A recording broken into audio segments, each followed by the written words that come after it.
La filosofía tras la pseudociencia. Mario Bunge, profesor de la Universidad McGill de Montreal, Canadá, y Premio Príncipe de Asturias de Comunicación y Humanidades en 1982. Todo el esfuerzo intelectual, sea auténtico o falso, posee una filosofía subyacente. La ciencia, por ejemplo, encierra 6 tipos de ideas filosóficas, ideas que son completamente diferentes de las relacionadas con las pseudociencias. La evaluación de la filosofía subyacente en un campo del saber es una reveladora manera de efectuar distinciones y juzgar su valor. José López Rega fue la nociva eminencia gris durante el declive senil del general Perón y durante la presidencia de su esposa y sucesora Isabelita. López Rega había sido cantante fracasado, policía, guardaespaldas, autor de un bestseller sobre negocios y estrellas, amor y estrellas y cosas por el estilo. Creía firmemente en lo oculto y practicó la magia negra. López Rega no solo creía en la influencia de los astros y en el mundo espiritual, sino también en su propia capacidad para conjurar y manipular a los espíritus. En una ocasión intentó transferir el alma del difunto Juan Perón a su torpe sucesora, Isabelita. Sin embargo, dicha tarea resultó estar más allá de sus facultades. A López Rega no se le conoce por su aportación a la filosofía. Sin embargo, al igual que todo el mundo, sostuvo ideas filosóficas concretas.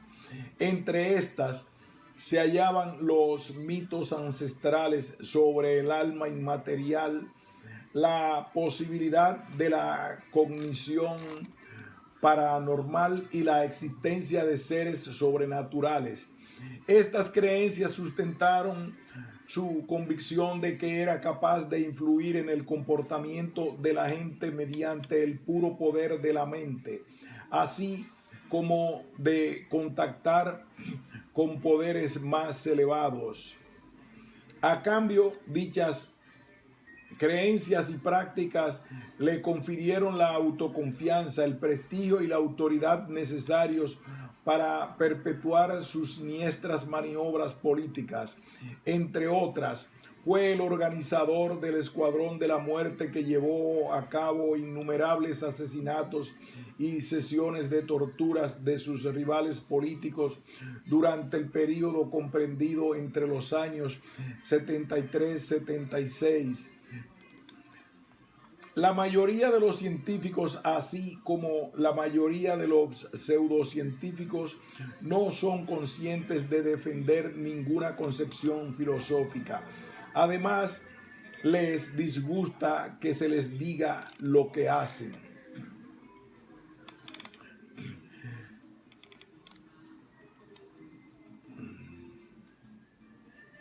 Entre otras, fue el organizador del Escuadrón de la Muerte que llevó a cabo innumerables asesinatos y sesiones de torturas de sus rivales políticos durante el período comprendido entre 1973-76, en los que gozó de las mayores cotas de poder político.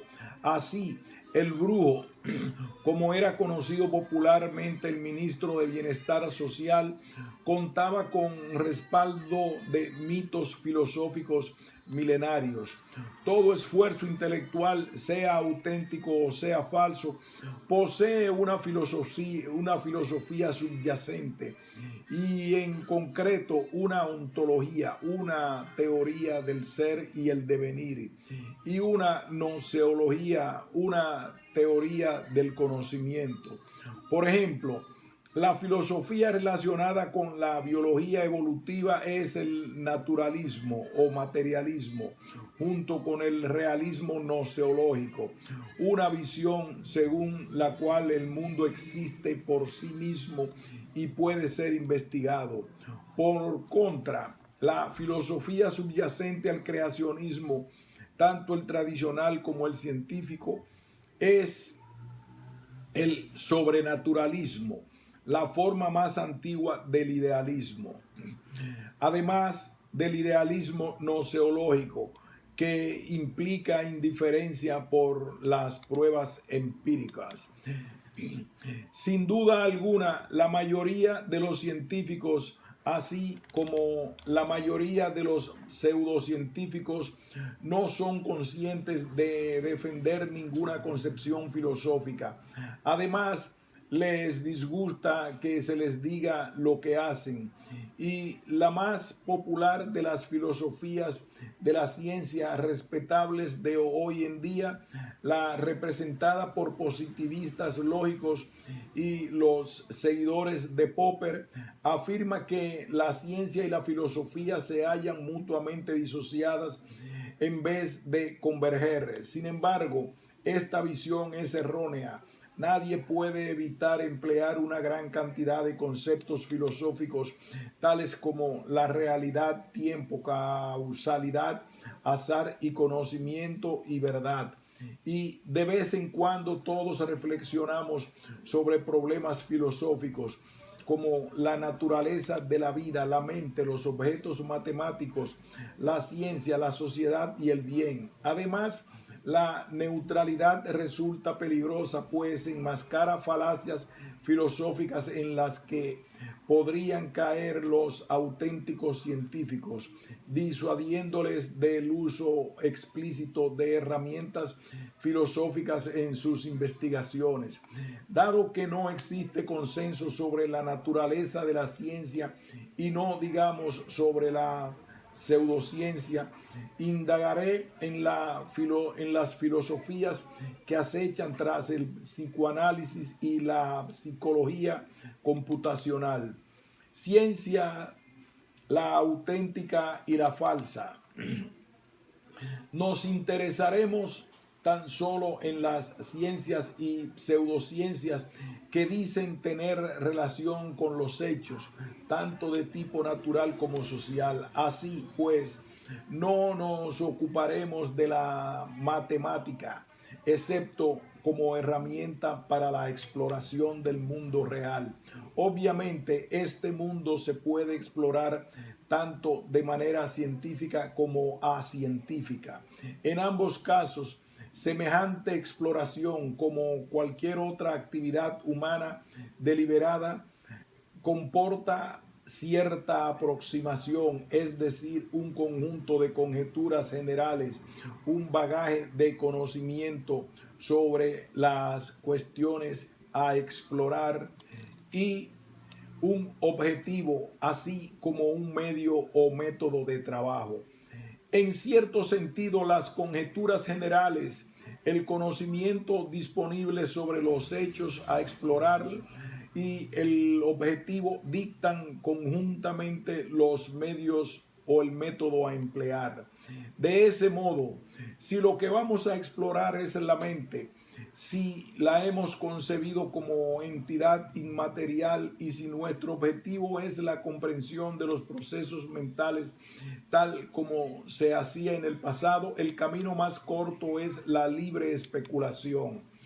Dado lo idealista que resultan esas conjeturas sobre la naturaleza de la mente, sería ridículo pretender confirmarlas mediante la exploración del cerebro.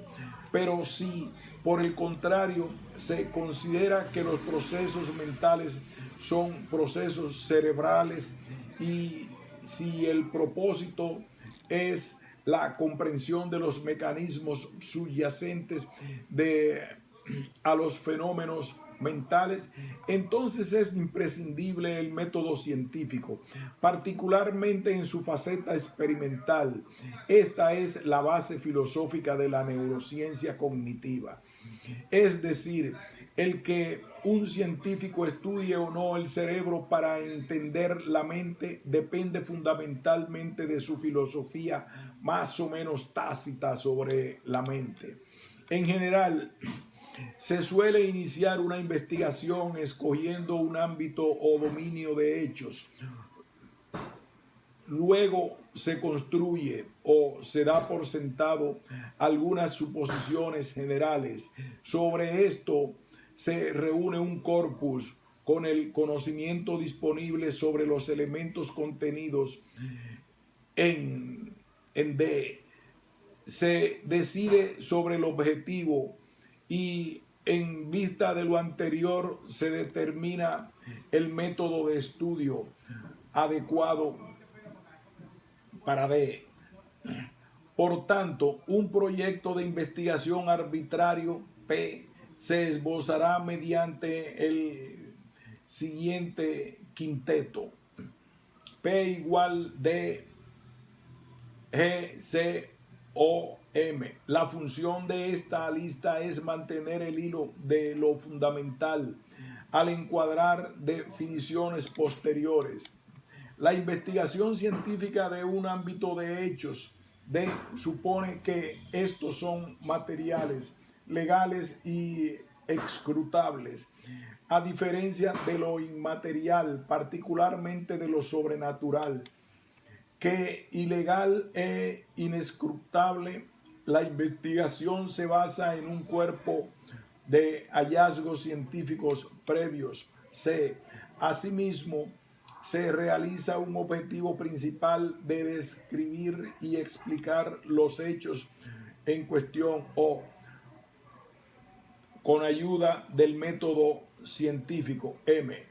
A su vez, este último se puede describir brevemente con la siguiente secuencia: elección del conocimiento de fondo, definición del o de los problemas. S.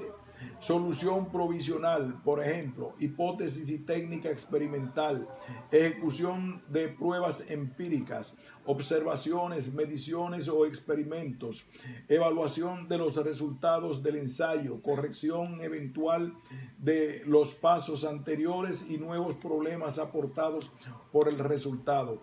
Contrariamente a la creencia ampliamente extendida, el método científico no excluye la especulación, tan solo pone orden en la imaginación. Por ejemplo, no basta con producir un ingenioso modelo matemático sobre algún dominio de hechos, del modo en el que suelen hacerlo los economistas matemáticos. La consistencia, la sofisticación y la belleza nunca son suficientes en la investigación científica, el producto final de la cual supuestamente debe ajustarse a la realidad, o sea, ser verdadero en alguna medida. A los pseudocientíficos no se les acusa de ejercer su imaginación, sino más bien de dejarse arrastrar por ella. El lugar para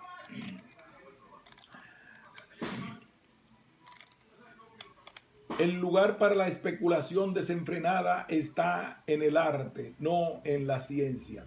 El método científico presupone que, en principio, cualquier cosa puede ser objeto de debate y que todo debate científico debe ser válido lógicamente, aun cuando no puedan involucrarse de forma explícita principios o reglas lógicas.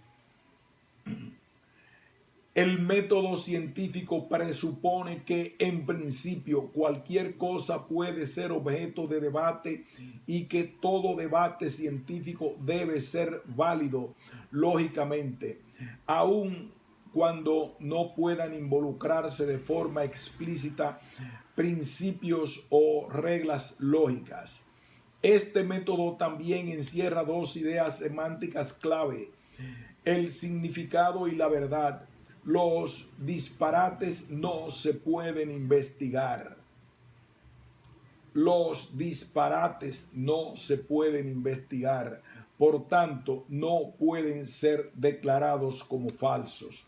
Imagine calcular o medir el tiempo necesario para volar de un lugar a otro empleando la definición del tiempo de Heidegger como maduración de la temporalidad.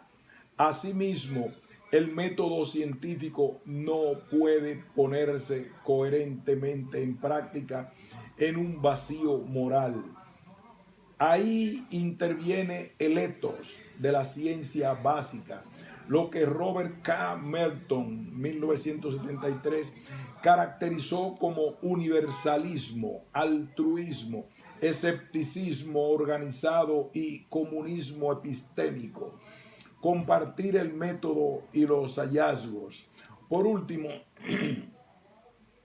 hay otras 4 características distintivas en toda ciencia auténtica: mutabilidad, compatibilidad con el grueso de los conocimientos precedentes, intersección parcial con al menos alguna otra ciencia y control por parte de la comunidad científica.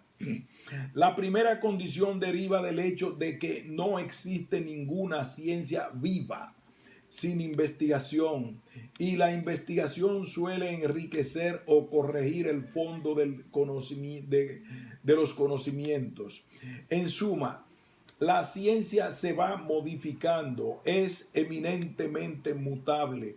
Por el contrario, las pseudociencias y sus ideologías de fondo o se hallan estancadas como la parapsicología o cambian bajo la presión de grupos de poder o por efecto de disputas entre facciones, como ha sido el caso del psicoanálisis. La segunda condición podríamos redefinirla así. Para que una idea merezca la atención de una comunidad científica, no puede ser ni tan obvia ni tan extravagante que rompa, aunque sea parcialmente, con los conocimientos previos.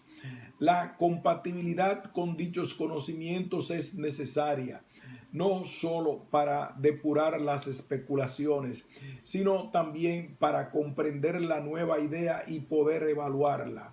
Efectivamente, la validez de una hipótesis o de un diseño experimental está parcialmente determinada por su grado de conformidad con los conocimientos previos razonablemente consolidados. Por ejemplo, se pone en cuestión la telequinesia por el hecho de violar el principio de conservación de la energía. Lo habitual es que los principios de las pseudociencias se aprendan en unos pocos días, mientras que los de la auténtica ciencia pueden llevar toda una vida, aunque solo sea por el voluminoso bagaje científico en que están basados. La tercera condición de usar o alimentar otras áreas de investigación deriva del hecho de que la clasificación de las ciencias genuinas es de algún modo artificial. Por ejemplo, en lo relativo al estudio de la pérdida de memoria, ¿se trata de psicología, neurociencia o ambas cosas? ¿Y qué disciplina investiga la distribución de la riqueza? ¿La sociología, la economía o ambas? Debido a estas superposiciones e interacciones parciales, el conjunto de todas las ciencias constituye un sistema. Por el contrario, normalmente las pseudociencias están aisladas. La cuarta condición, el control de parte de la comunidad científica, puede explicarse de la manera siguiente. Los investigadores no trabajan inmersos en un vacío social, sino que experimentan los estímulos e inhibiciones de sus compañeros de trabajo, aunque no lo conozcan personalmente. toman prestados problemas y descubrimientos y piden que se les critique. Y si tienen algo interesante que decir, reciben opiniones hasta sin haberlas solicitado. Tal interacción de la cooperación con la competencia es un mecanismo de generación de problemas y de control y difusión de los resultados. Convierte la investigación científica en una empresa que se autocuestiona, autocorrige y autoperpetúa. Esto hace del logro de la verdad algo menos característico de la ciencia que la capacidad y la voluntad para detectar y corregir errores. Al fin y al cabo, el conocimiento cotidiano está lleno de trivialidades bien confirmadas que no han surgido de la investigación científica. Lo antedicho se refiere a las características más destacadas de la auténtica ciencia, sea la natural, la social o la biosocial. Puede leerse más al respecto en Gardner, Wolper y Bunge, 1998, y Kurtz, 2001. Por el contrario, el tratamiento pseudocientífico de un dominio de hechos viola al menos una de las condiciones antes descritas, autoproclamándose al mismo tiempo como científico. Dicho tratamiento puede que sea contradictorio o que contenga ideas poco claras. Puede que asuma como reales hechos imaginarios, tales como las abducciones alienígenas o la telequinesia, los genes autorreplicantes y egoístas o las ideas innatas. Puede postular que los hechos en cuestión sean inmateriales, inescrutables o ambas cosas. Puede que carezca de base en hallazgos científicos previos. Puede llevar a cabo operaciones empíricas profundamente erróneas como el test de la mancha de tinta o no haber incluido grupos de control. Puede que falsifique resultados de pruebas o incluso que prescinda totalmente de realizarlos. Por otra parte, las pseudociencias no evolucionan por otra parte, las pseudociencias no evolucionan o si lo hacen, sus cambios no previenen de investigación alguna. Por otra parte, las pseudociencias no evolucionan o si lo hacen, sus cambios no previenen de investigación alguna. Se hallan aisladas de otras disciplinas, aunque ocasionalmente se entremezclen en las pseudociencias, como atestigua la astrología psicoanalítica. Y lejos de agradecer la crítica, lo que intentan es consolidar la creencia. Su propósito no es la búsqueda de la verdad, sino la persuasión, simular llegadas sin salidas y sin viajes, mientras que la ciencia está llena de problemas y cada uno de sus hallazgos trae consigo problemas nuevos. La pseudociencia se caracteriza por la seguridad. En otras palabras, la ciencia engendra más ciencia, pero la pseudociencia es estéril, puesto que no genera problemas nuevos.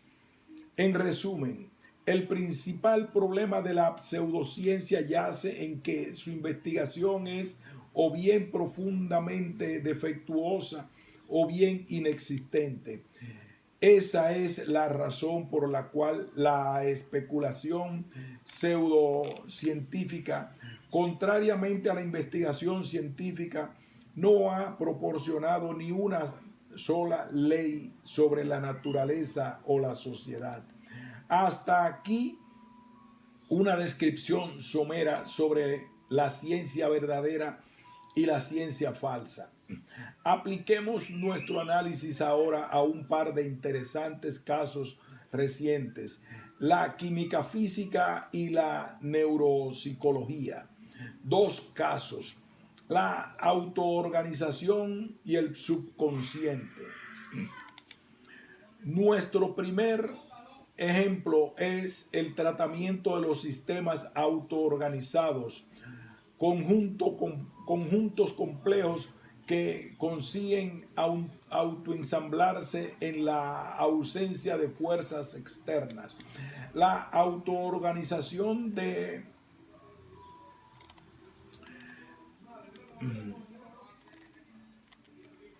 Vamos a repetir el párrafo anterior completamente. Por otra parte, las pseudociencias no evolucionan, o si lo hacen, sus cambios no provienen de investigación alguna. Se hallan aisladas de otras disciplinas, aunque ocasionalmente se entremezclen con otras pseudociencias, como atestigua la astrología psicoanalítica. Y lejos de agradecer la crítica, lo que intentan es consolidar la creencia. Su propósito no es la búsqueda de la verdad, sino la persuasión. Simular llegadas sin salidas y sin viajes, mientras que la ciencia está llena de problemas y cada uno de sus hallazgos trae consigo problemas nuevos. La pseudociencia se caracteriza por la seguridad. En otras palabras, la ciencia engendra más ciencia, pero la pseudociencia es estéril, puesto que no genera problemas nuevos.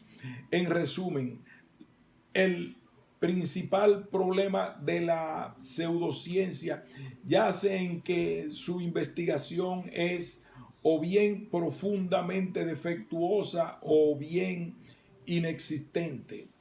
Esa es la razón por la cual la especulación pseudocientífica, contrariamente a la investigación científica, no ha proporcionado ni una sola ley sobre la naturaleza o la sociedad.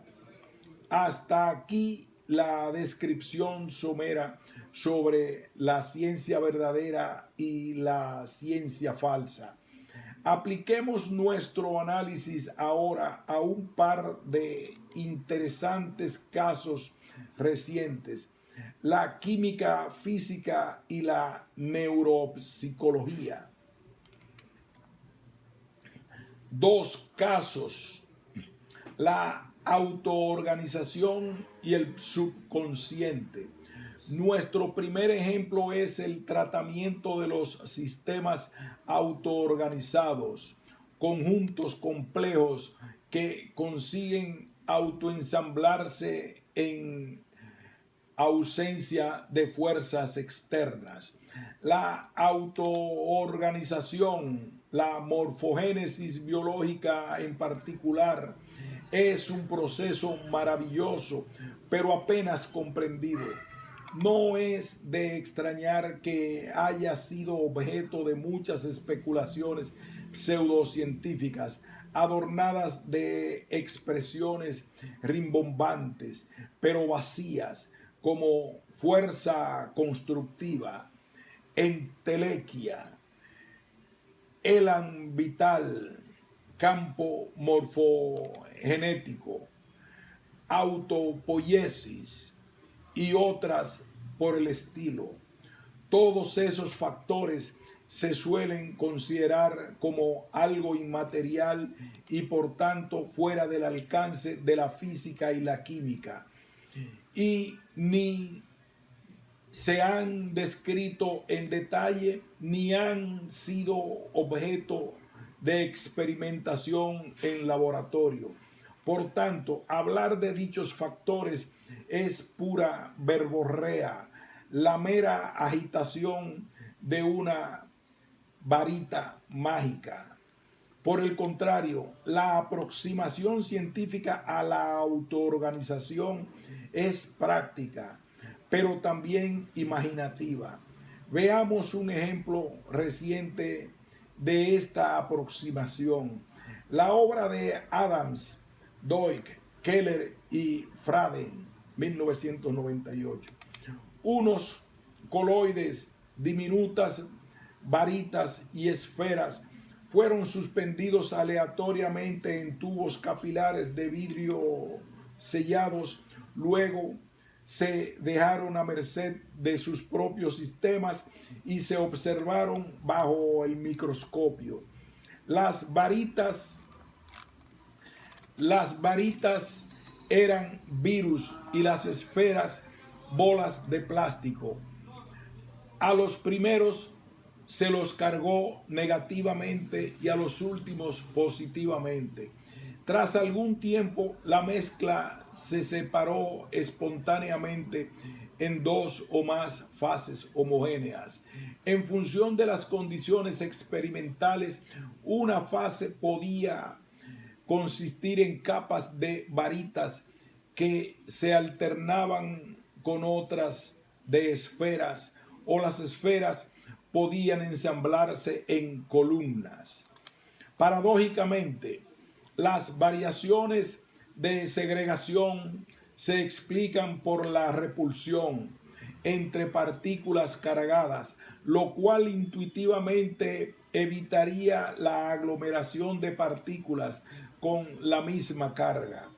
Y la igualmente paradójica disminución de entropía, el incremento del orden, se explica observando que la aglomeración de algunos coloides viene acompañada de un aumento en la entropía translacional del medio.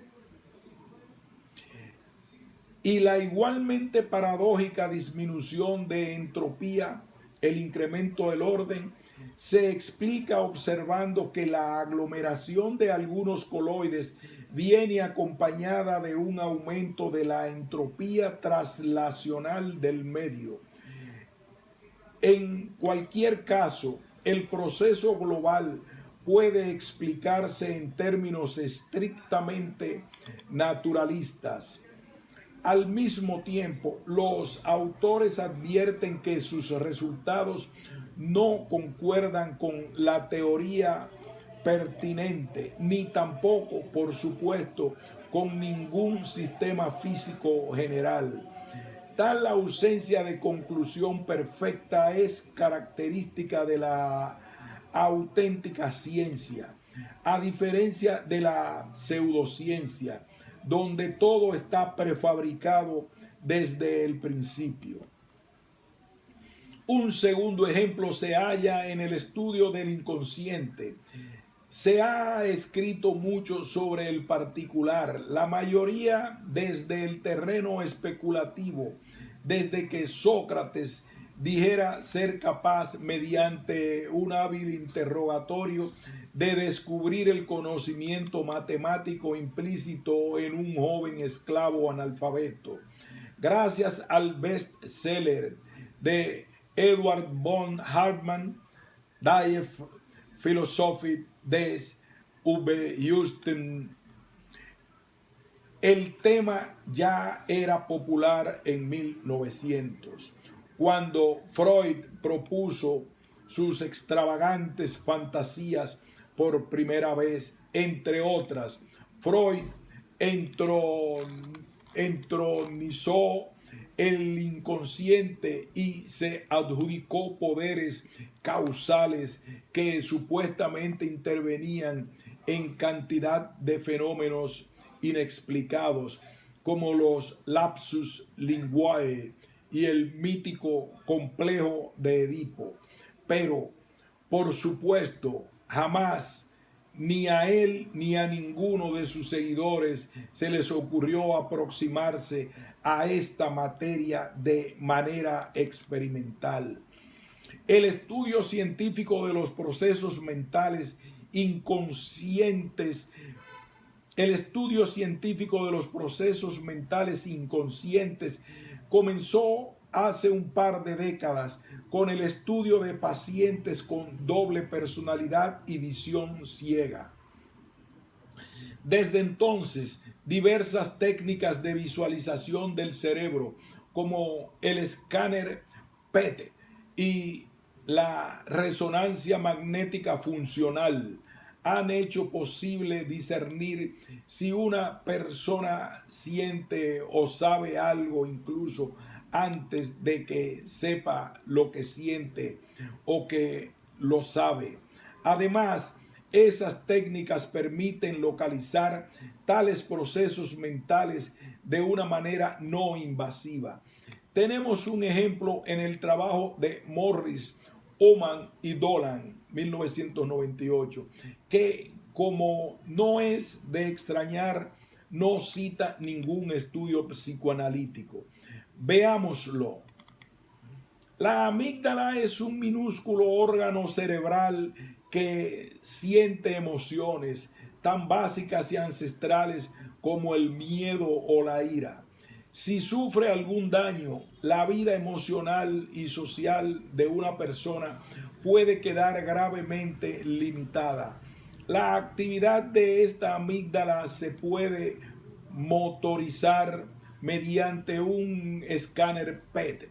Este aparato permite al investigador detectar las emociones del sujeto e incluso determinar en qué lado de la amígdala se ubican.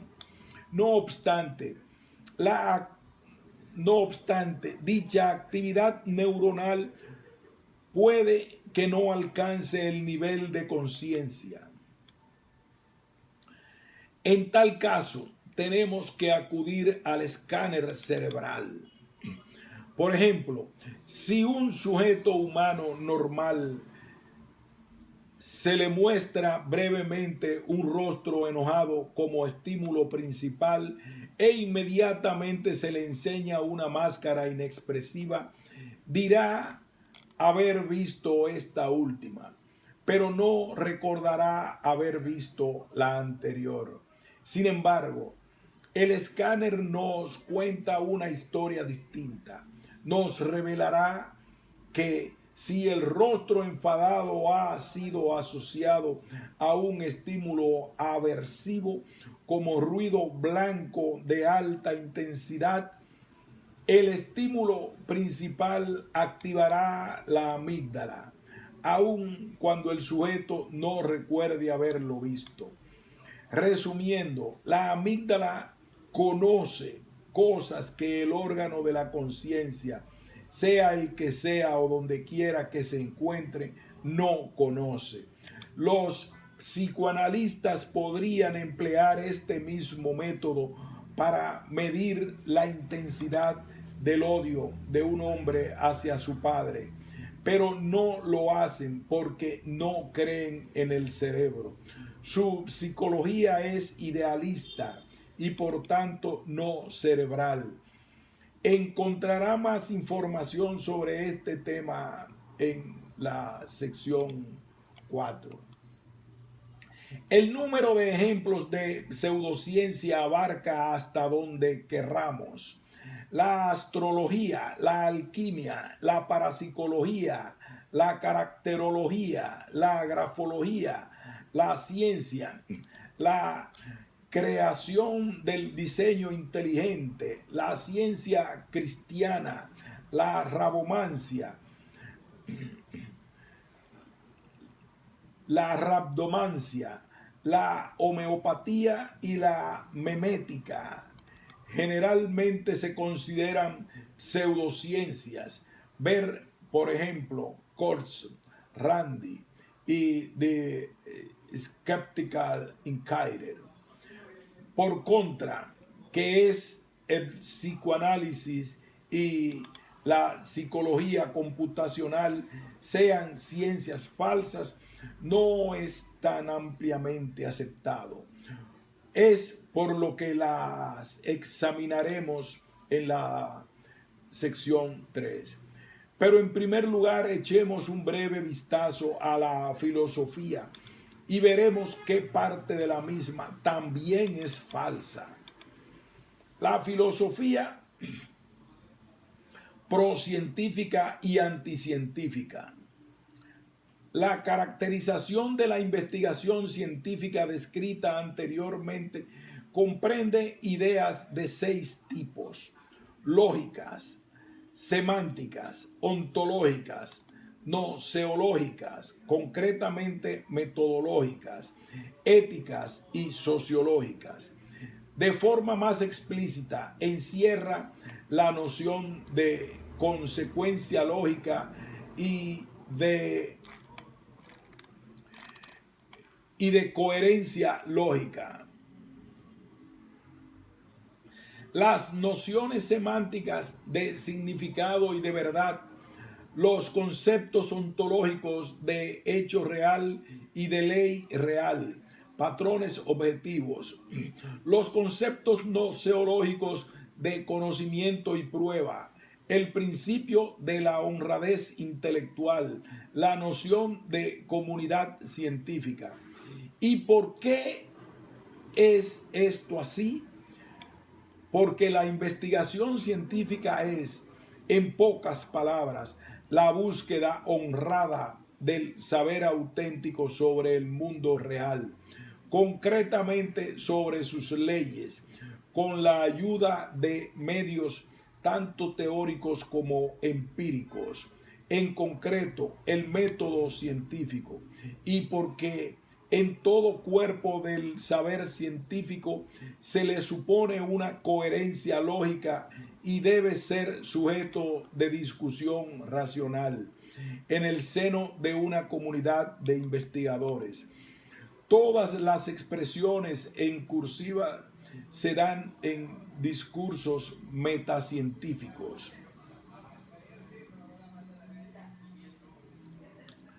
Sobre cualquier ciencia basada en hechos empírica. Todas las expresiones en cursiva se dan en discursos metacientíficos sobre cualquier ciencia basada en hechos empírica.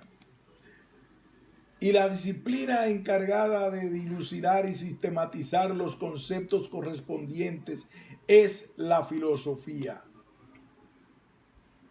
En efecto, la filosofía es el estudio de los conceptos y principios más fundamentales y multidisciplinarios. Por lo tanto, se supone que los filósofos deben ser generalistas y no especialistas. Y algunos de nosotros asumimos a veces la ingrata tarea de someter a juicio las credenciales de algunas creencias o ideologías pseudocientíficas. En la actualidad, las diferentes escuelas filosóficas tratan de componentes filosóficos de la ciencia antes mencionados de manera muy diferente. Algunas escuelas los ignoran por completo. Recordemos brevemente 4 ejemplos contemporáneos: existencialismo, positivismo lógico, popperianismo y marxismo. El existencialismo rechaza la lógica y en general la racionalidad. Adopta una ontología extremadamente superficial, casi ininteligible e incluso ridícula, y no necesita semántica epistemológica o ética. No sorprende que haya carecido de impacto alguno en la ciencia, excepto de forma indirecta o negativa por su degradación de razón y su apoyo al nazismo. Tampoco sorprende que no haya producido ninguna filosofía inteligible y mucho menos estimulante de la ciencia. Por el contrario, el positivismo lógico defiende la lógica y el método científico, pero no posee una semántica defendible, ni tampoco una ontología que trascienda el fenomenalismo. Solo hay apariencias. Su noceología sobrevalora la inducción y malinterpreta o infravalora la teoría científica o a la que considera un mero resumen de datos. Tampoco posee una ética más allá del emotivismo de Hume. Como era de esperarse, el positivismo lógico malinterpreta la física relativista y la cuántica en lo concerniente a operaciones de laboratorio, en vez de considerar la existencia objetiva de entidades físicas en esencia de observadores. Como era de esperar, el positivismo lógico malinterpreta la física relativista y la cuántica en lo concerniente a operaciones de laboratorio, en vez de considerar la existencia objetiva de entidades físicas en ausencia de observadores. Ver, por ejemplo, Bunge, 1973. No obstante, el positivismo lógico es cientificista y por tanto muy superior a la anticiencia característica del postmodernismo. El popperismo ensalza la lógica, pero rechaza la mera idea de hacer semántica. No contiene ninguna ontología más allá del individualismo o atomismo o nominalismo. Valora la teoría hasta el punto de considerar el experimento solo como una vía para probar hipótesis. Sobrevalora la crítica, infravalora la inducción y prescinde de la evidencia positiva. No posee ninguna ética más allá de las premisas de Buda, Epicuro e Hipócrates, de no producir ningún daño. No obstante, el popperianismo tiene el mérito de haber defendido la interpretación realista de las teorías físicas y de haber devaluado el inductivismo. Pero Popper primero infravaloró y luego aceptó la biología evolutiva, aunque malinterpretándola exclusivamente como la eliminación de las inadaptaciones. Se opuso al monismo psiconeural inherente de la psicología biológica. Rechazó la concepción materialista de la historia adoptada por la escuela historiográfica más avanzada, la de Annales, y defendió la microeconomía neoclásica que, como expondré más adelante, es pseudocientífica, a la vez que conceptualmente difusa e inmune a la falsificación empírica.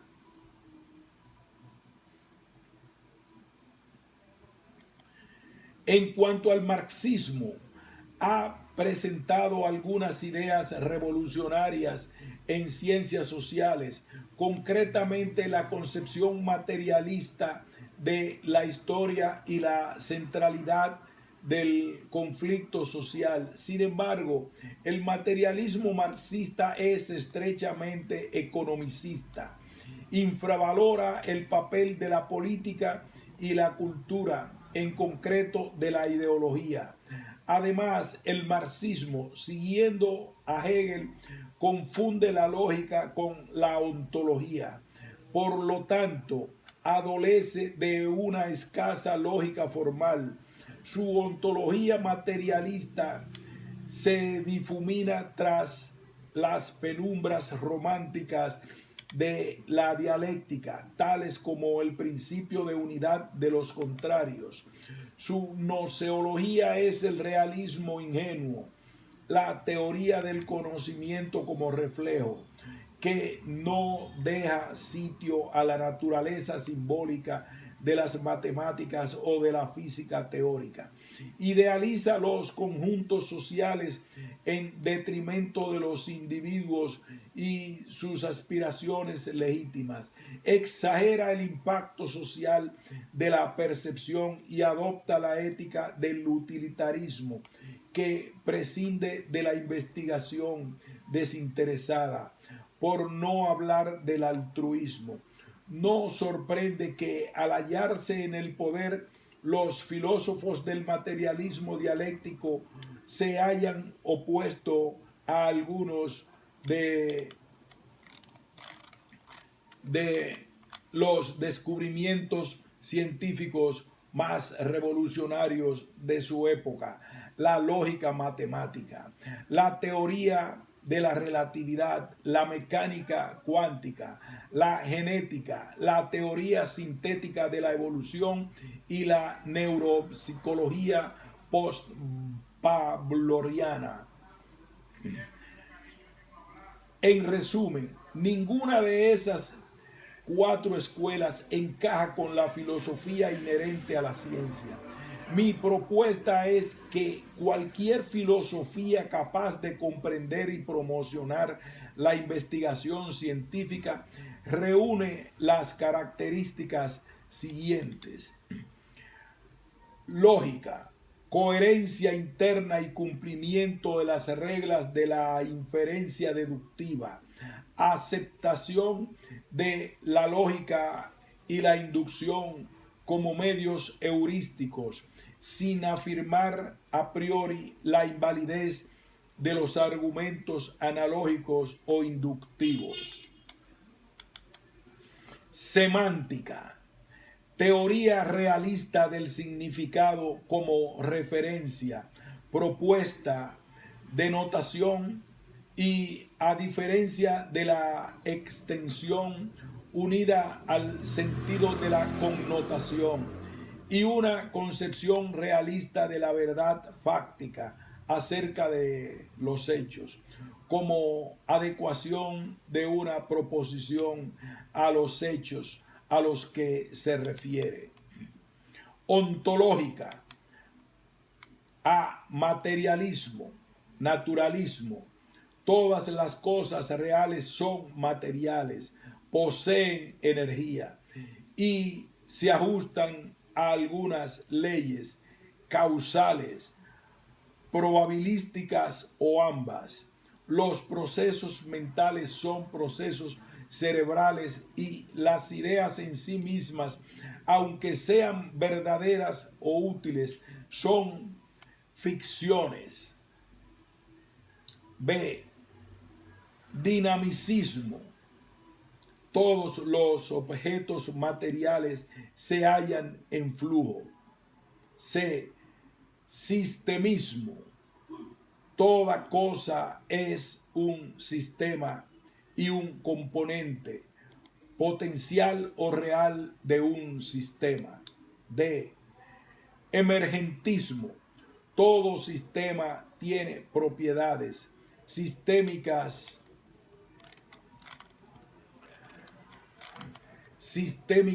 o emergentes, de las que los componentes carecen. Noseológica: a realismo científico. Es posible acceder al conocimiento de la realidad, al menos de forma parcial y gradual, y se supone que las teorías científicas representan partes o características del mundo real, aunque sea de forma imperfecta. B. Escepticismo moderado. El conocimiento científico es tanto falible como mejorable. Sin embargo, algunos hallazgos, por ejemplo, que existen átomos y campos, que las ideas no existen más allá del cerebro y que la ciencia vale la pena, son adquisiciones firmes. C. Empirismo moderado. Todas las hipótesis fácticas se deben poder probar empíricamente y por tanto las pruebas positivas como las negativas son indicadores de su valor de verdad. De racionalismo moderado. El conocimiento progresa mediante conjeturas y razonamientos lógicos combinados con la experiencia.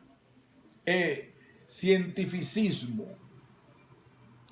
Lo que es posible saber y merece la pena saber se conoce mejor de manera científica. Ética. Humanismo secular. La norma moral suprema es: persigue tu propósito,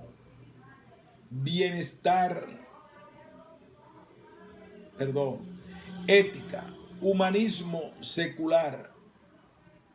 La norma moral suprema es: persigue tu propio bienestar biológico, mental y social, y el de los demás.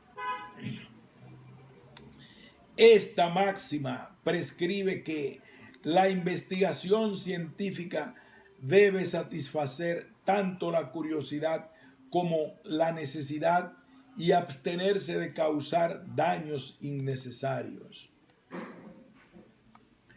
Sociológica. Socialismo epistémico.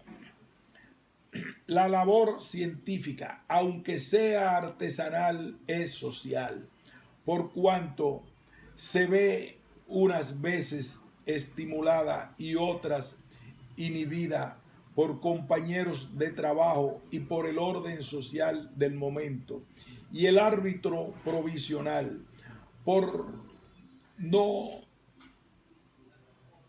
que no son las autoridades institucionales, sino la comunidad de expertos.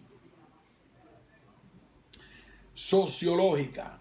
Socialismo epistémico.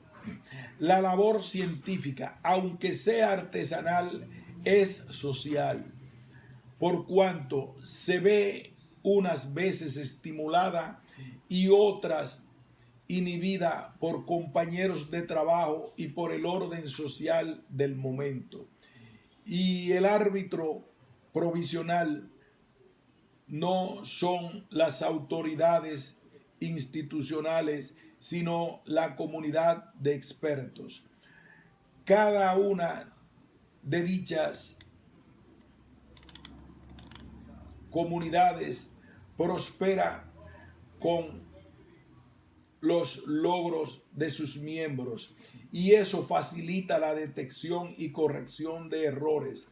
Atención, estas ideas están muy lejos tanto del pensamiento marxista, que defiende que las ideas son emitidas y eliminadas por la sociedad, como la visión constructivista relativista de que los hechos científicos son construcciones sociales locales, esto es, meras convenciones de la comunidad o de la tribu. Mi planteamiento es que los principios filosóficos antes expuestos son tácitamente satisfechos por las ciencias maduras o duras, física, química y biología, que las ciencias inmaduras o blandas, psicología y ciencias sociales satisfacen algunos de ellos y que las pseudociencias violan la mayoría de ellos. En definitiva, que el cientificismo es coextensivo con la buena filosofía.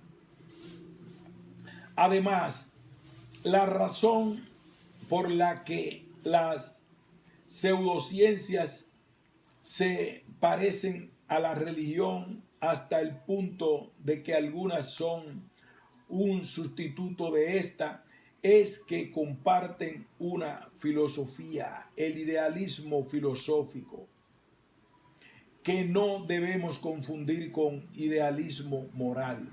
Ciertamente la pseudociencia y la religión postulan entidades inmateriales, habilidades cognitivas paranormales, así como una ética heterónoma. Paso a explicarlo.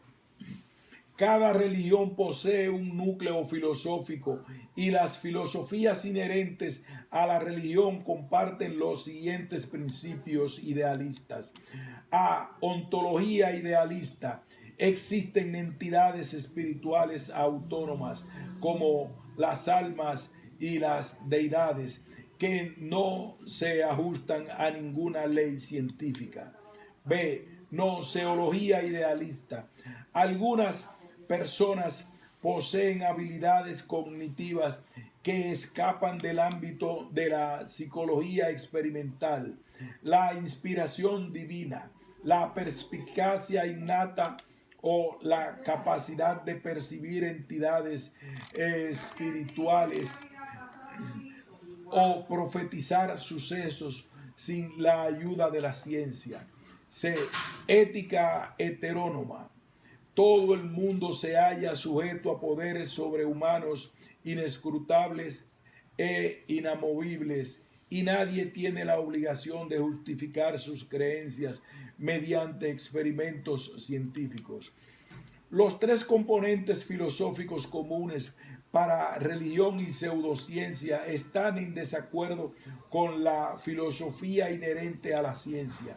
Por tanto, las tesis de que la ciencia es una ideología más y que no puede entrar en conflicto con la religión porque ambas abordan problemas distintos de maneras distintas pero mutuamente compatibles, son falsas. Más sobre religión y ciencia en Manner y Böngel, 1996. Los casos del psicoanálisis y de la psicología computacional. Comparten el psicoanálisis y la psicología computacional los rasgos filosóficos que, según veíamos en la sección 3, caracterizan a las ciencias maduras. El psicoanálisis viola la ontología y la metodología de toda ciencia genuina. Ciertamente sostiene que el alma, mente, según la traducción estándar al inglés de las obras de Freud, es inmaterial y que puede actuar sobre el cuerpo como se muestra en los efectos psicosomáticos. Sin embargo, el psicoanálisis no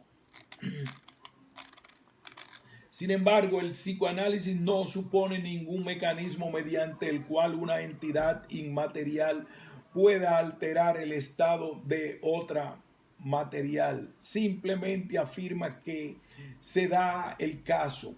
Además, esa afirmación es dogmática, puesto que los psicoanalistas, a diferencia de los psicólogos, no realizan ninguna prueba empírica. Concretamente, ningún psicoanalista ha montado jamás un laboratorio. El propio Freud diferenció enfáticamente el psicoanálisis tanto de la psicología experimental como de la neurociencia.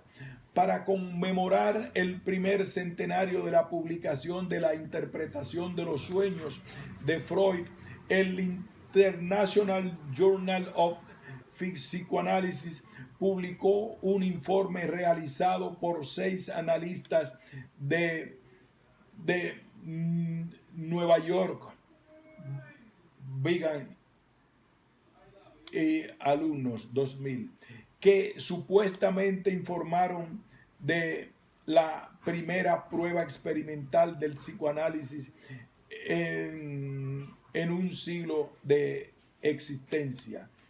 En realidad no se trató de ningún experimento, puesto que no se contó con ningún grupo de control. Por lo tanto, aquellos autores no tenían derecho a concluir que las mejoras observadas se debieron al tratamiento. Pudieron haber ocurrido simplemente de forma espontánea. Así pues, los psicoanalistas no emplean para nada el método científico, puesto que no saben de qué se trata. Al fin y al cabo, no tienen formación científica. En el mejor de los casos, son médicos generalistas. El psicoanalista francés Jacques Lacan, un héroe del postmodernismo, admite esta idea y sostiene que el psicoanálisis, lejos de ser una ciencia, es simplemente una práctica retórica. L'art de Barbadilles.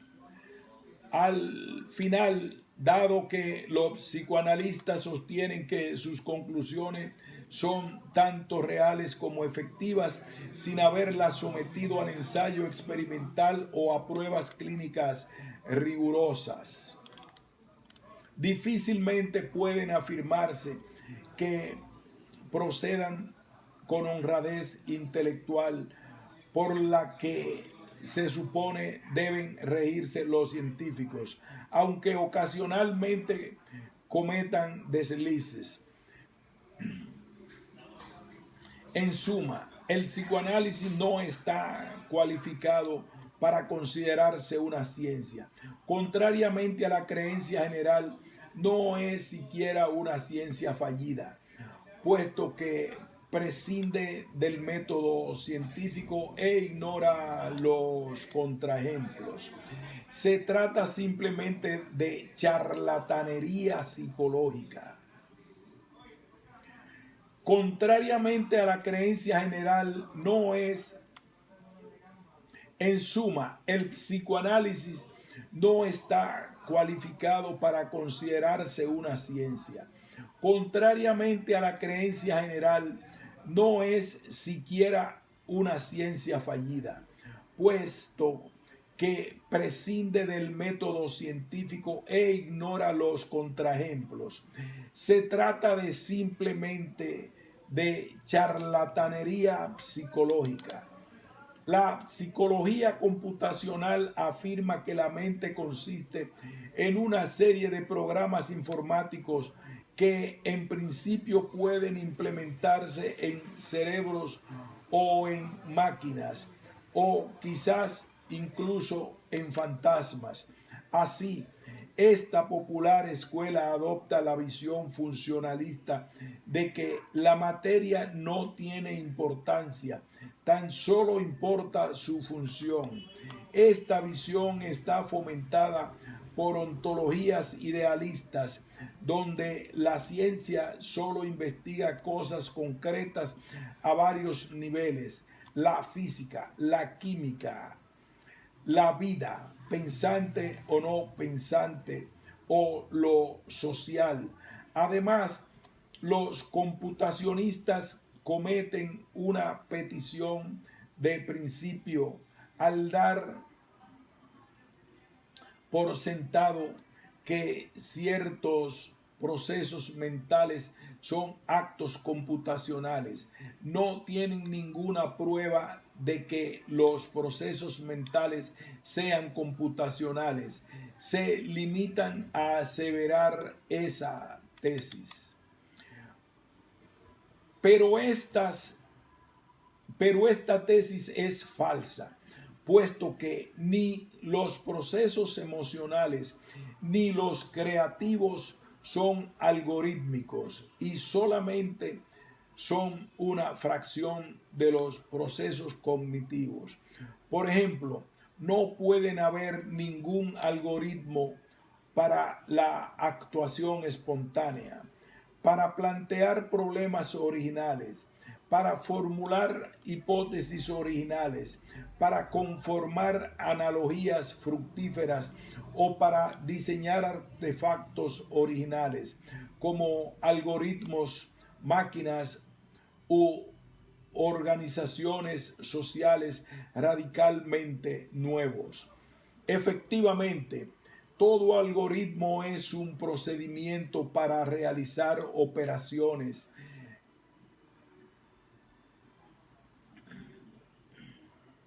Efectivamente, todo algoritmo es un procedimiento para realizar operaciones de un tipo específico como la clasificación, la suma y el cálculo de valores de funciones matemáticas.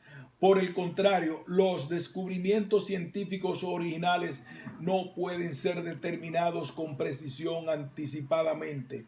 Por eso es necesaria la investigación. En resumen, la psicología computacional es acientífica porque ignora las pruebas negativas y porque se desentiende de la materia de la mente.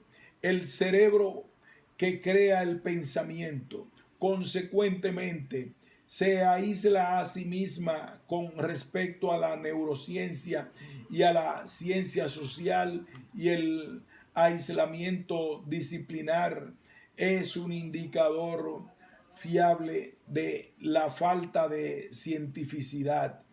El secreto de la popularidad, el secreto de su popularidad reside no tanto en sus hallazgos, sino en la popularidad de los ordenadores, en que no requieren ningún conocimiento de neurociencia, y en la fantasía de que los enunciados de tipo X calcula Y poseen capacidad explicativa, mientras que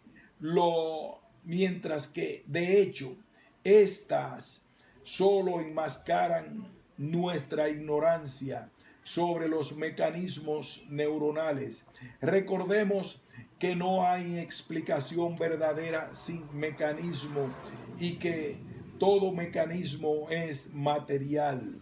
Ver Bunger, 2006. Valga lo dicho como muestra de pseudociencia.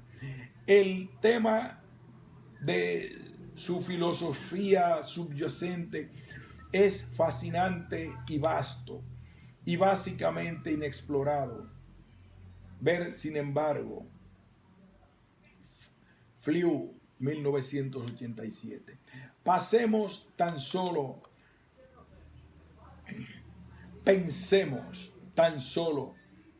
en los múltiples reductos de pseudociencia que se refugian en la ciencia, como por ejemplo el principio antrópico, el intento de diseñar una teoría del todo, el discurso sobre la información en bioquímica, el dogma de la biología, todo está en los genes, la sociobiología humana, la psicología evolucionista, puramente especulativa, californiana, y los modelos de teorías de juegos aplicados a la economía y a la ciencia política. Al analizar un error flagrante en la ciencia, casi siempre se encuentra un gazapo filosófico. Casos fronterizos, proto y semi. Todo intento no matemático de clasificar cualquier conjunto de elementos se topará probablemente con casos fronterizos. Las principales razones de tal vaguedad son, por una parte, que los criterios de clasificación son en sí mismos imprecisos o que el objeto en cuestión contiene solo alguna de las características necesarias para situarlo en una casilla determinada. Recordemos el caso del ornitorrinco, el mamífero que pone huevos. En cualquier caso, en el terreno de la ciencia encontramos multitud de disciplinas, teorías o procedimientos que, lejos de caer claramente dentro del rango de lo científico o de lo que no lo es, pueden denominarse como protocientíficas, semicientíficas o como ciencia fallida. Echemos un breve vistazo a dichos casos. Una protociencia o ciencia emergente es obviamente una ciencia in statu nascendi. Sobrevive, puede convertirse, llegando el momento, en una ciencia madura, una semiciencia o una pseudociencia. En otras palabras, cuando se dice que una disciplina es una protociencia, es demasiado pronto para decidir si es científica o acientífica. Ejemplos: la física previa a Galileo y Huygens, la química anterior a Lavoisier y la medicina antes de Virchow y Bernard. Todas esas disciplinas maduraron deprisa y se convirtieron en plenamente científicas. Podemos llamar científicas a la medicina y a la ingeniería, aunque se trate de tecnologías más que de ciencias. Una semiciencia es una disciplina que comenzó como ciencia y es considerada normalmente como tal, aunque no reúna todas sus características. Mi opinión es que la cosmología, la psicología y la economía son semiciencias. En efecto, la cosmología todavía está repleta de especulaciones que contradicen sólidos principios de la física. Aún existen psicólogos que niegan que la mente sea un producto del cerebro y otros que consideran los sistemas neuronales como funciones mentales secundarias o mediadoras.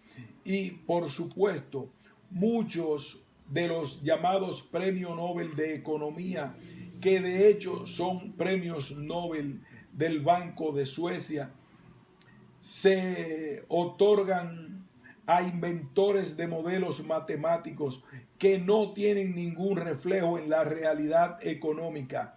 De entrada, porque ignoran la producción y la política, o a diseñadores de políticas económicas que perjudican a los pobres. Los modelos de teoría de juegos propuestos por Thomas C. Schilling, que ganó un premio Nobel en 2005, son ejemplo destacado. En uno de ellos diseñó el bombardeo estratégico de la población civil vietnamita. El mismo teórico descubrió también que los afroamericanos se segregan solos, se sienten más cómodos entre los de su propio color. Schilling, 1978. En ciertos casos, es difícil saber si algo es científico, semicientífico o pseudocientífico.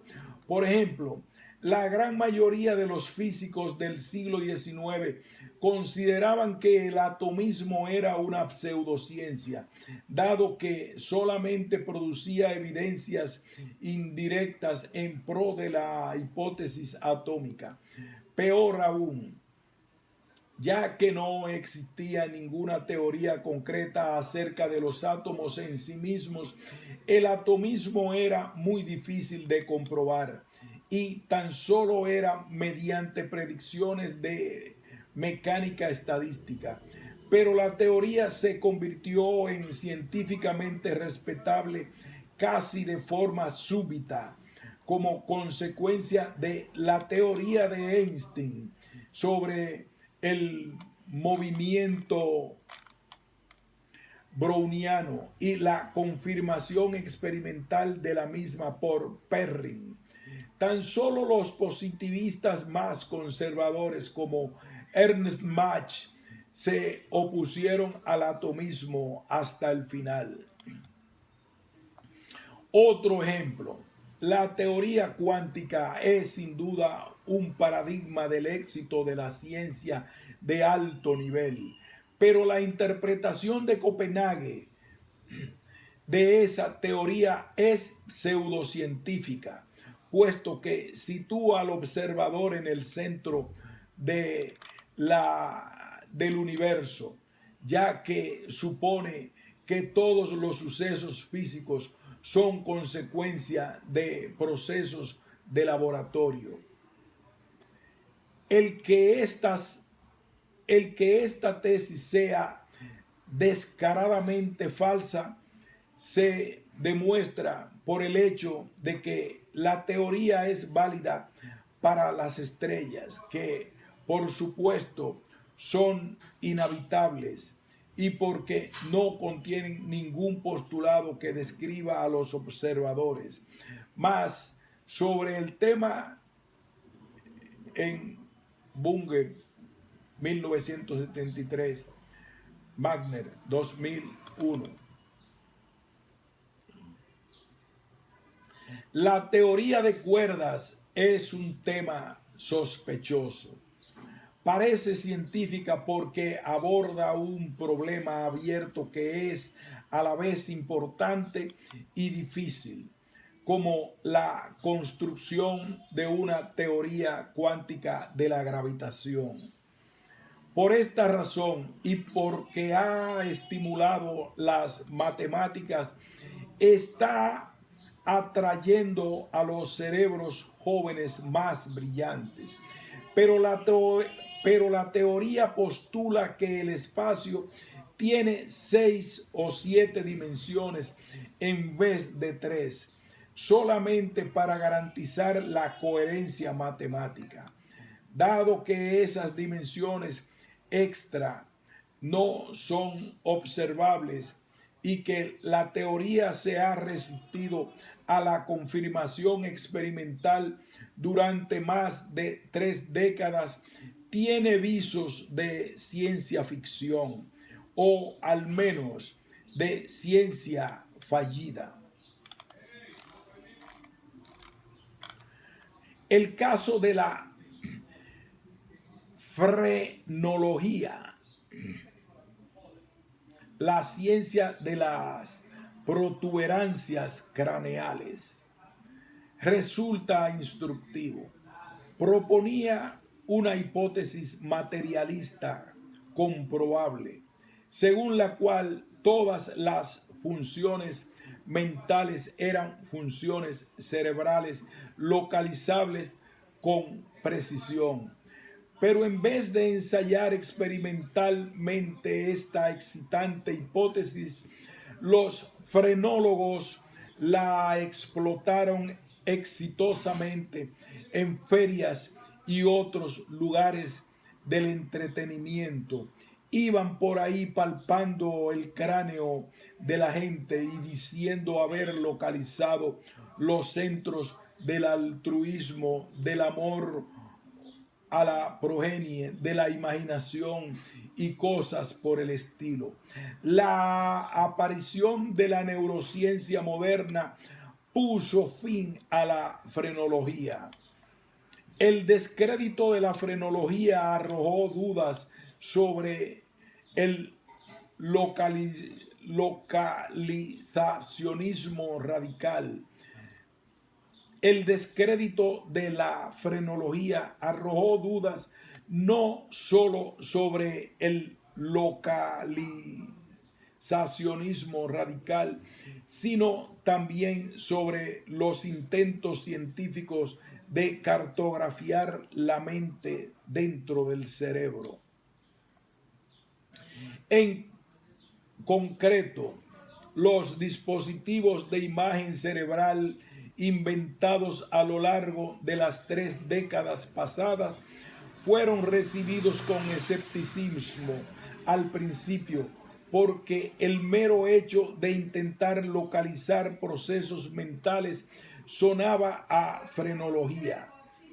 Pero estas nuevas herramientas han demostrado ser muy fructíferas y, lejos de confirmar la hipótesis frenológica, un módulo para cada función, han propiciado muchos nuevos hallazgos, entre ellos que todos los subsistemas del cerebro están interconectados.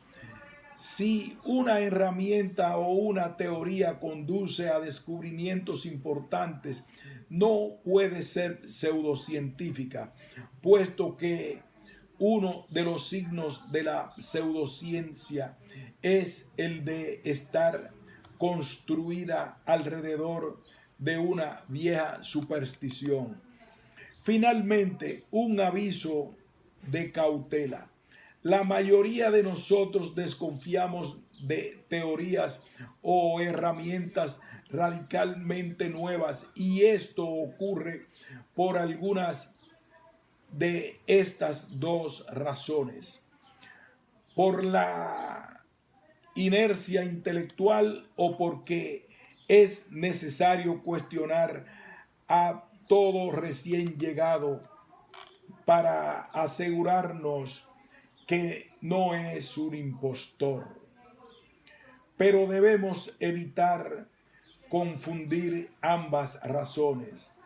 A los curiosos les gustan las novedades, pero solo mientras que ésta no amenacen con desmantelar su esquema de conocimientos. Pseudociencia y política.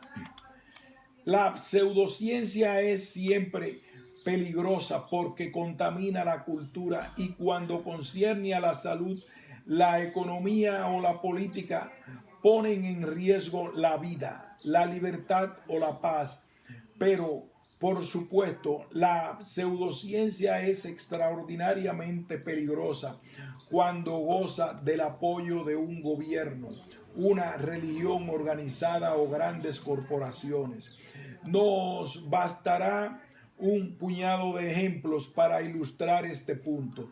Algunos legisladores estadounidenses invocaron la eugenesia, propuesta en sus inicios por científicos bien intencionados y por intelectuales progresistas, para presentar y aprobar leyes que restringieran la inmigración de gente de razas inferiores y condujeran a la institucionalización de miles de niños considerados mentalmente débiles. La política racial de los nazis se justificó mediante la misma ciencia y condujo al asesinato o la esclavitud de millones de judíos, esclavos y gitanos. La sustitución de la genética por las descabelladas ideas del agrónomo Trofim Lysenko, que disfrutó de la protección de Stalin, fue la responsable del espectacular retroceso de la agricultura soviética, y lejos de conducir a mejoras, originó una severa escasez de alimentos. La misma dictadura sustituyó la sociología por el marxismo-leninismo, cuyos fieles señalaron la injusticia de los males de las sociedades capitalistas, pero se negaron a estudiar los problemas igualmente graves del imperio soviético. La consecuencia fue que esos problemas empeoraron y ningún analista social soviético previó el súbito colapso del imperio. Los casos más recientes de la conexión de la pseudociencia con la política son los relativos al cambio climático, investigación con célula madre, diseño inteligente y protección de la fauna por parte del actual gobierno de los Estados Unidos. Tales interferencias están destinadas a tener un impacto negativo en la ciencia, la medicina y el medio ambiente. El último caso de apoyo de un gobierno a la pseudociencia es la decisión del ministro de Sanidad francés de eliminar de una web oficial un informe que decía que la terapia cognitiva conductual es más efectiva que el psicoanálisis. Conclusión: la pseudociencia está tan cargada de filosofía como la ciencia. Sin embargo, la filosofía inherente a una de ellas es perpendicular a la que se atrinchera en la otra. En concreto, la ontología de la ciencia es naturalista o materialista, mientras que la de la pseudociencia es idealista. La gnoseología de la ciencia es realista, mientras que la de la pseudociencia no lo es. La ética de la ciencia es tan exigente que no tolera los autoengaños ni los fraudes que plagan la pseudociencia. En suma, la ciencia es compatible con la filosofía procientífica esbozada en la sección 2, mientras que la pseudociencia no lo es. Pero, ¿y qué más da? Pues que se pregunte el lector: ¿para qué sirve el ejercicio de patrullaje fronterizo arriba citado? Respuesta: puede ayudar como advertencia de que un proyecto de investigación inspirado en una filosofía errónea probablemente fracasará. A fin de cuentas, esto es todo lo que podemos hacer cuando evaluamos una propuesta de investigación. Antes de contar con todos los datos, comprobar si el proyecto es trivial o, peor aún, contrario al espíritu de la ciencia, por lo que podría merecer el infame premio Ig Nobel. Bunge, 2004. Lo mismo se puede decir a fortiori de la evaluación de la investigación en curso. Por ejemplo, en la actualidad la física de partículas rebosa la... Por ejemplo, en la actualidad, la física de partículas rebosa de sofisticadas teorías matemáticas que postulan la existencia de entidades extrañas que no interactúan perceptiblemente o no lo hacen en absoluto con la materia ordinaria y como consecuencia son a buen seguro indetectables. Alguna de esas teorías llegó incluso a postular que el espacio-tiempo tiene 10 u 11 dimensiones en vez de las 4 reales. Como estas teorías están en contradicción con el grueso de la física y violan el requisito del análisis empírico, podemos calificarlas de pseudocientíficas, aunque lleven rondando un cuarto de siglo y aparezcan publicadas en las revistas más serias de física. Segundo ejemplo, todos los estudiantes de segundo ejemplo, todos los estudiantes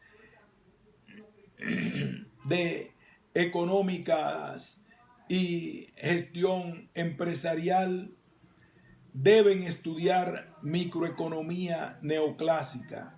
Sin embargo, es improbable que usen dicha teoría para abordar ningún problema económico en la vida real.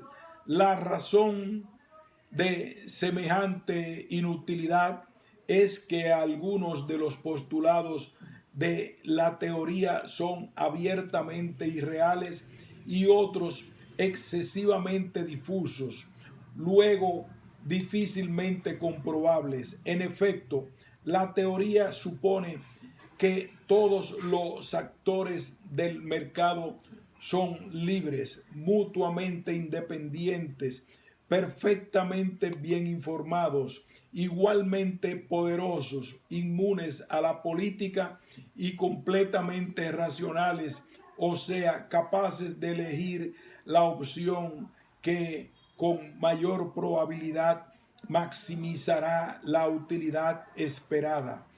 Pero el mercado real está poblado de individuos y promesas que poseen una información imperfecta y lejos de ser completamente libres, pertenecen a redes sociales o a monopolios. Además, la utilidad en cuestión está mal definida, pues el producto de dos cantidades que se calculan de manera subjetiva en vez de basándose en datos firmes como la probabilidad del suceso en cuestión y la correspondiente utilidad del agente. La mayoría de las veces no se especifica la forma precisa de la función de utilidad y cuando se especifica la elección no se justifica empíricamente. Milton Friedman se jactó de que en su actual forma esta teoría era como vino viejo en botella nueva. En mi opinión, el hecho de que la teoría haya permanecido intacta durante más de un siglo, pese al significativo progreso de otras ramas de la ciencia social, constituye un claro indicador de que es pseudocientífica. Moraleja: antes de lanzarse a un proyecto de investigación, analícelo en busca de presupuestos filosóficos endebles, como la creencia de que la sofisticación matemática suple a la ciencia de los hechos, de que el manejo de símbolos indefinidos puede maquillar la indefinición conceptual, o a la falta de apoyo empírico, o que pueden existir sonrisas o pensamientos sin cabeza.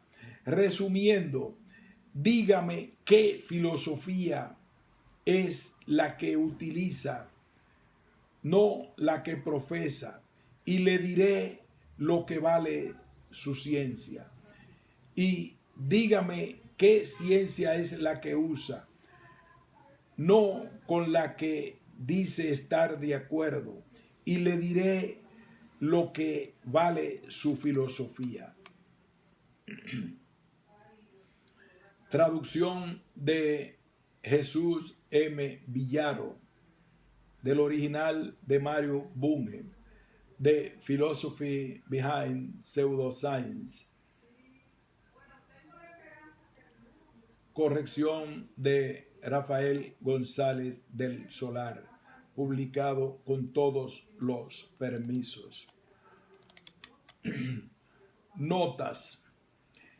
El término inglés epistemology y el español epistemología tienen significados diferentes. La traducción más correcta, y es la que se ha adoptado en el presente texto a partir del texto original del doctor Mario Bunge en inglés, de la primera sería gnoseología, o sea, teoría del conocimiento, sea científico común o cualquier otro, en tanto que epistemología equivale en español solo a filosofía de la ciencia, es decir, ontología, gnoseología, axiología, metodología, etcétera, de la ciencia. En castellano, la epistemología estaría incluida en la gnoseología, en tanto que en inglés epistemology equivale a gnoseología. De todos modos, mucha gente utiliza epistemología de un modo ambiguo, unas veces queriendo decir gnoseología y otras filosofía de la ciencia. La confusión es en el fondo un anglicismo producto de nuestra dependencia cultural.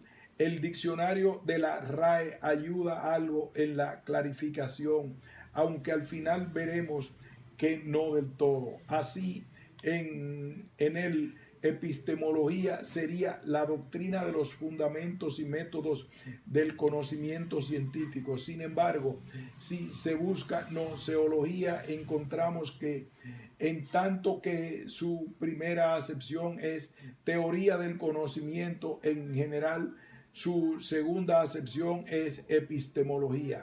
Incluso suponiendo que para los académicos de la RAE el principio de identidad no sea válido, o sea, para ellos aparentemente gnoseología e igual a epistemología, pero epistemología igual a gnoseología, lo cual es bastante discutible.